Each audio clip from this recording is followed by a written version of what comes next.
Hello folks, welcome to Legacy IAS. In today's video, we'll be looking into the administration of your Pallavas. Let's get into the video, alright? Now, what is the administration of your Pallavas? See, it is a pretty much, standard. The king is at the center, okay? The kingship or king itself, the position is hereditary, okay? Now, he will be assisted by a council of ministers. Alright, now this council of ministers each had a specific ministry or a specific department. Right, this is now when we say Pallavas, it's somewhere in the medieval history part of India period of time or the contemporaries of Pallavas. This was pretty much the same structure. What was specific of Pallavas that made them stand out is what we're going to see. Alright, now look at this. This is pretty much the same. Kingship is hereditary. Okay, that is monarchy. King adopted titles such as Maharaja Raja, Dharma Maharaja Raja. Yes, so basically this also we see, right, commonly with the contemporaries also and from earlier times also, right. Now, look at this. They had a very well organized administrative system. Now, what do you mean by a well organized administrative system? Which means each ministry, each person, each head of a particular department had a specified set of tasks to do. Alright. Now, when each of them does the role assigned to them efficiently, then it is a well organized administrative system. Alright. Next, look at this. The Pallava state was divided into Kottams. Right. Nothing but. Today we have something. Now, if you call this an entire state, you have further divisions in this. You call it districts. Yes, further in that divisions are there. So, divisions here indicate, okay, it is an administrative machinery. The divisions are first in the order so that effectively a particular area can be, okay, well administered, right, rather than a strong central authority alone, right, a strong central authority plus, right, effective decentralization always works well for administration. Alright, what is it? Central authority plus effective decentralization gives you a well organized administration. Alright, next. See, the village is the basic unit of administration, right?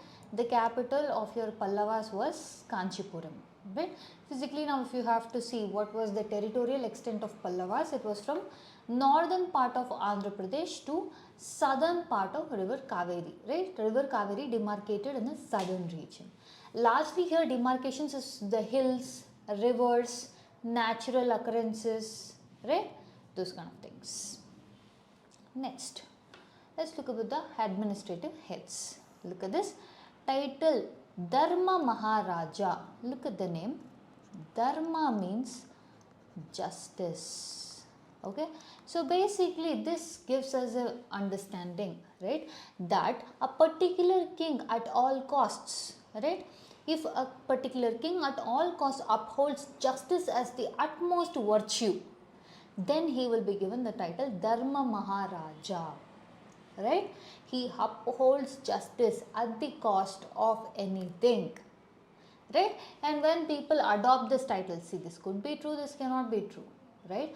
But when it is assumed that when someone assumes title like this, which means justice is a priority. Understood? No. King is the head of the state. Now, he was the one, right? He was the one who was heading legislature, executive, judiciary, foreign affairs. Okay? Law making, right? Law upholding, right? Law executing. All these three head was your king. Basically, he headed all these departments, right? There were people working under him, right? Now, look at this. Different types of villages, like villages with intercaste population, Brahmadei, Devadana, okay? See now, look at this.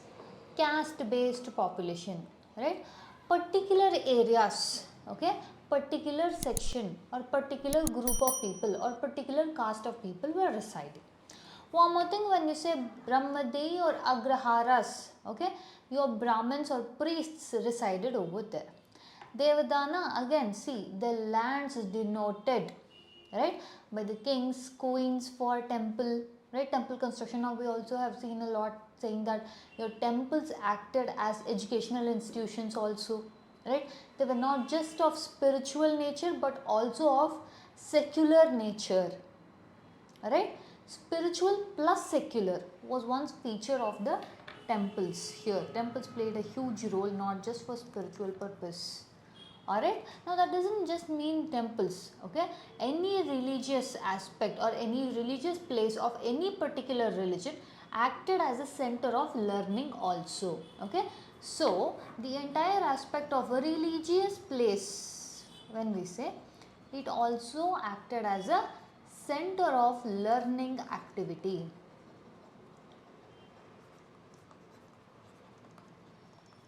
Alright, next look at this. Land grants, religious institutions, Brahmadei, nothing but, as we discussed, the lands would be given for people, okay, usually a Brahmin priests and so that they will use that land to construct institutions and impart education. Alright, next, land grants, okay, given as on it, mostly for it will be for temple purposes also. That's why Devadana, Dana means grant or gift. Alright, Agrahara, settlement of the village administration run by various local autonomous assemblies. Now if you look, Agrahara had more autonomous nature, okay, and Agrahara, usually who presided there was your Brahmins in the Varna system, okay, and usually these were tax free. Now when we say Varna system, they also followed the 4 Varna system, right. What are the 4 Varna systems? Brahman, Kshatriya, Vaishya, Shudra. Alright. Next, moving ahead. Now let's look at how much of an extent was your Pallava empire, right. As we said, the demarcation, north Andhra Pradesh, south river Kaveri. Alright. Next, over the administrative units in the Pallava administration. Sabha and Ural were the assemblies, right. Name of the village assemblies, right. Next, every village had a court of justice. Again, as I said, if someone adopts the title, again it is not necessarily that that person has to be giving justice a priority, but usually it's assumed that if he assumes a title of Dharma Maharaja Adhiraja, indicating justice was the cornerstone, right. So every village had a court of justice, alright. Every village also had, right, potters. Now all these people had an association. Potters will form an association, weavers will form an association. Association here as in, that is, they'll all have to work in one particular place, yeah, like a city for example, right. So there people will come to buy stuffs. So that would be ideal for people of all these things, okay, to sell in a particular place. Alright, today also we experience that when we go to flower market, fruit market, right. Specifically look at the name, flower market, right. Multiple people who sell flowers will be there. Yeah, fruit market, multiple people who sell fruits will be there, right. So that we are calling here as an organization or a place where they all collectively came together and sold, indicating what presence of a city, right. The rules here to the rules in the village administration are a little bit differing. Understanding? Next, see, villages acted as self-sufficient republics, which means they were largely autonomous, okay. Smaller territories had assembly, again they were local autonomous institution. Land revenue was the major source of income. If one thing you have to know about administration of Pallavas, right, one thing was there was good amount of decentralization,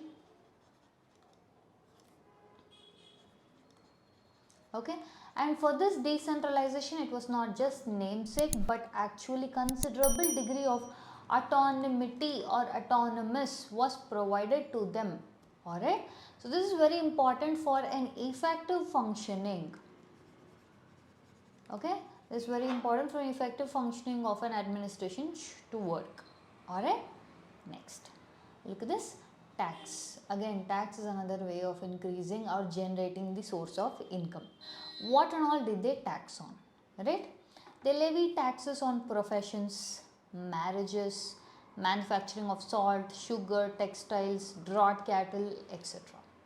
Okay, so basically commodities, right? Commodities of use, rituals, okay, these things were taxed, right? So basically they were using this to generate a source of income. Alright, now the Chinese traveler Hun Sang says that people were very hardworking, soil was very fertile. At the same point of time, he is also known saying that people in the territory or people under Pallavas were very happy. Right, now when in this particular statement, what can you tell? When a Chinese pilgrim comes here, he tells people in the Pallavan territory are very happy. What do you mean? Which means people, okay?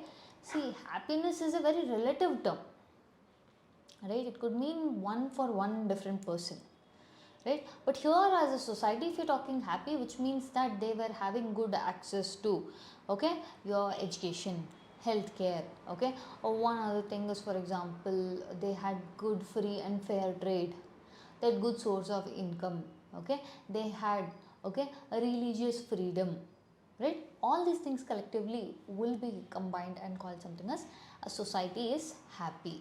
See, on the same lines, we have today something called as happiness index.